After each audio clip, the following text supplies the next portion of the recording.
Hey everybody, good Saturday, beautiful weekend isn't it? Here in Atlanta. Eddie Williams Sellers here in Atlanta. Look at me. Drove out to Decula this morning.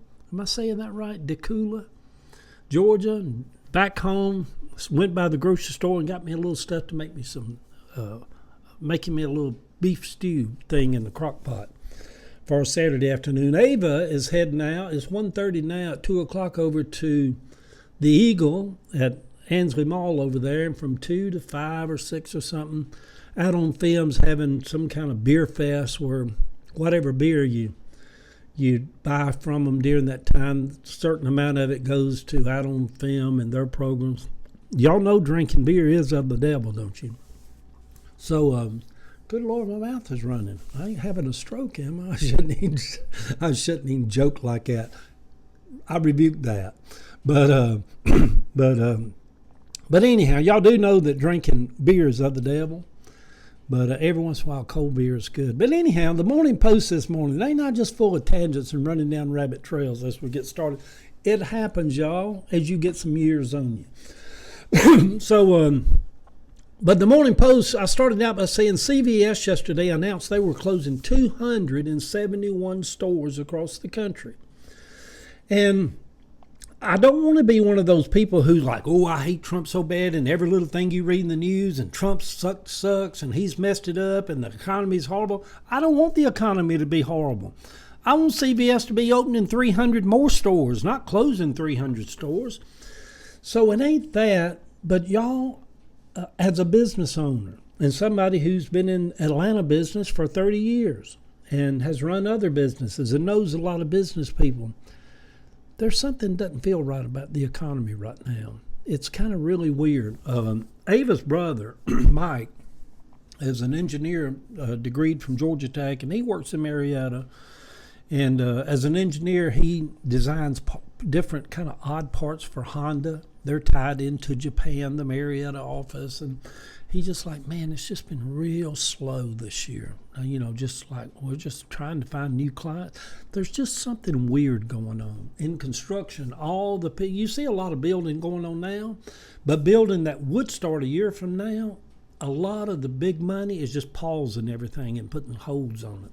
So anyhow, I start off the Morning Post by saying CVS is closing 300 stores. And you're going to see more and more and more and more of that. Companies going under. A1 Blueprint's probably going to go under. I know words have power and they're powerful, but you have to be honest. Numbers don't lie, and when you see the writing on the wall, I don't know if we'll be open a year from now. It's just our things tied into building. If building's going good, listen to this also. On the AJC, if you look at it yesterday, it says for the first time in 12 years, there's more homes for sale than there are buyers. That's troubling, And even in the neighborhood, I'm rehabbing a little house over here on Key Road, and there's 3 other houses that's been for sale right there within a block of that house that's been on the market for 8 months, and there's been no offers on them, and they keep dropping the prices on them. It's getting dicey and tricky, and I'm not saying that because, look, I told you so. I told you Trump was of the devil and this and that and the other. No, the economy, there's something weird going on with it. But anyhow, so let's go on with the Morning Post. The air feels cool this morning for the last day of May. Business has been awful so far this year. It has, y'all. We've had to borrow a little money. Talking to other business people, they all say the same thing. It is slow. It feels weird. Something is going on. As prices continue just to go through the roof, good heavens. I think my grannies and aunts and all them back in the day were right when they would say, you can't trust in man. Don't put your faith in man or money or governments. They believed in the flow of life and the universal source that was God. They always believed and said that God will provide. The God I serve will make a way. It was comforting to know that also there was something bigger than politicians and governments and money. you know. Because when our money gets low, don't we? We kind of freak out a little bit, like, oh my God, they're going to cut my lights out. Like my money can't get low. We do trust a lot in money. Money makes life a lot easier. So anyhow, my mama was a praying woman for most of her life. Yes, there was a couple of times in her younger days that she backslid and shacked up with the fellow too. Back then, they called an unmarried woman living with a man shacking up.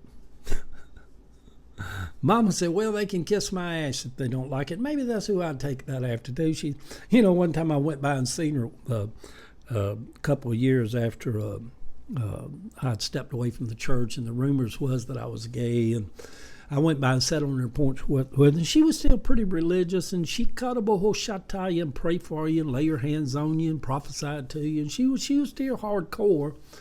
But it surprised me. I said, I wanted to tell her, because I heard a lot of the church people whispering and talking about it. I said, Mama, don't engage in all that. Just let them say what they want to. She's, well, I tell you what, I'll tell them to kiss my ass, and they're full of shit. I'm like, Mama, that don't even sound like you. She said, well, most of them's just full of shit, son, so I don't pay no attention to them. And then pick her, go right on back reading her Bible. Lord have mercy. Help us, Jesus. But I loved her. She was sweet. She wouldn't have cared if I told her I was going to transition into an alligator. She said, God damn it, you be the best alligator you can be, son. Don't you worry about what nobody says. God bless her heart. But they believed in the flow of life and the universal source that was God. That God would always make a way and provide. I kind of believe that myself, y'all. I do. I can't help it. I just believe that God, there's a good source around me. Nature, dogs, energies, vibrations, goodness. I had really connected when Psalm of David wrote, for surely goodness and mercy shall follow me all the days of my life. Well, it has for 70 years. Why would I think it's going to stop in the last 10 or 15 years of my life? It's not. Goodness and mercy will always, it's my trait. Look over my shoulder. See that shoulder? That's the right shoulder. That's goodness. But look over here. That's mercy. It just follows me everywhere I go. It's wonderful, isn't it? We talked about Mama was a praying woman most of her life. Yeah, she was a couple of times in her younger days. She backslid and shacked up with the fellow too.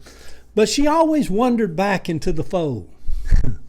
One time, my brother James, who's gone now, passed, who always struggled with being a drug addict. My brother James started doing drugs when he was around 12 years old, and pretty much until he died.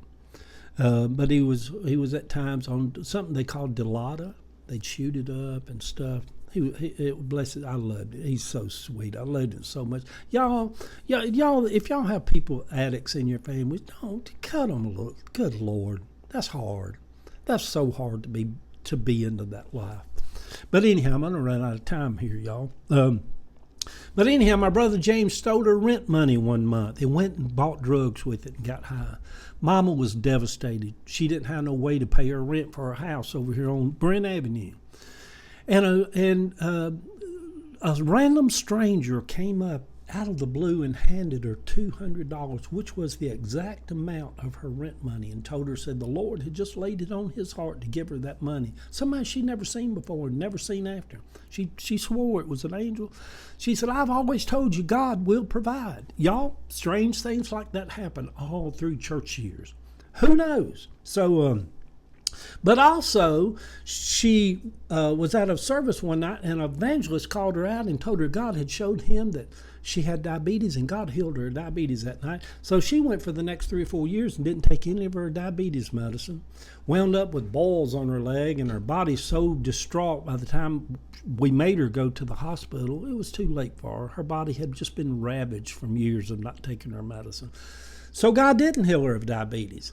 You can be passionate about something. Listen to me. You can be passionate about something and yet be passionately wrong about it. So chew on that cud, whoever you are that just heard that. So anyhow, I've run out of time, y'all. Blah, blah, blah, blah, blah. Good Saturday morning, everybody. Sweet people. These two or three paragraphs, but my 10 minutes is up. I love y'all. The picture is Gracie. Yeah,